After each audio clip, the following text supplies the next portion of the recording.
రెండో విషయంకి వస్తేప్పటికి వారు చెప్పినందులోనూ ఎప్పుడు ఇచ్చి దగ్గర 2 నెలలు ప్రోగ్రామ్ స్టార్ట్ అయ్యి 2 months అయింది. ఈ వాటికి ఉన్న రాష్ట్రంలో ఉన్న ఏదైతే మీరు ఏ సంఖ్యకి ఇచ్చారు, ఏదైతే కేంద్ర రాష్ట్ర ప్రభుత్వాలు వచ్చి కాంబినేషన్తో మేము ఇస్తున్నామన్నామో అది ఇప్పటికొచ్చి రాలేదనే విషయాన్ని చాలామంది చెప్తున్నారు. వాళ్ళకి ఏమైనా ఈ రోజుకి కంప్లీట్ అయిందా, ఇంకా కేంద్ర ప్రభుత్వం డబ్బు ఇంకా పెండింగ్ ఉందా, ఉంటే ఆ నెంబర్ ఎంత ఉంది అది దయచేసి ఆ నెంబర్ క్లారిటీ ఇస్తే అది బాగుండేది. ఇప్పుడు వచ్చి మీరు చెప్పిన దాన్ని మొత్తం విన్నాను నేను. ఎక్కడా కూడా ఈ రోజుకి ఎంతమంది అద్దెలకు ఇచ్చారనేది ఎక్కడా కూడా నెంబర్ చెప్పలేదు మీ నోటితో.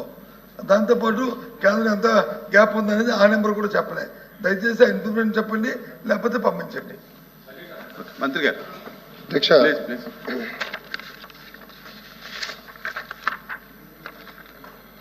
అధ్యక్ష, తల్లికి వందనం జియో 26 అధ్యక్ష 12/6/2025లో పేజ్ నెంబర్ 4 అధ్యక్ష హౌస్లో సబ్మిట్ చేస్తున్నా.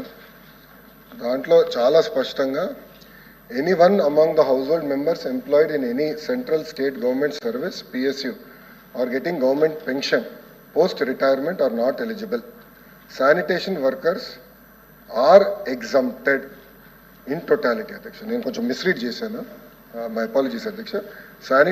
Sanitation workers are exempted and all employees getting less than 10,000 salary per month in rural areas and less than 12,000 month in urban areas are exempted.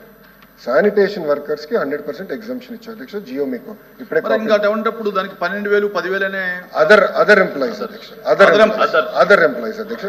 ఇది ఇప్పుడు నేను హౌస్ కి ఇస్తాను. అదేవిధంగా అధ్యక్ష, గౌరవ ఎల్ఓపి గారు అడిగారు అధ్యక్ష, కేంద్ర ప్రభుత్వ ఎగ్జాక్ట్ నంబర్స్ నా దగ్గర లేదు అధ్యక్ష. దాని గురించి నేను ఎల్ఓపి గారు పంపిస్తాను.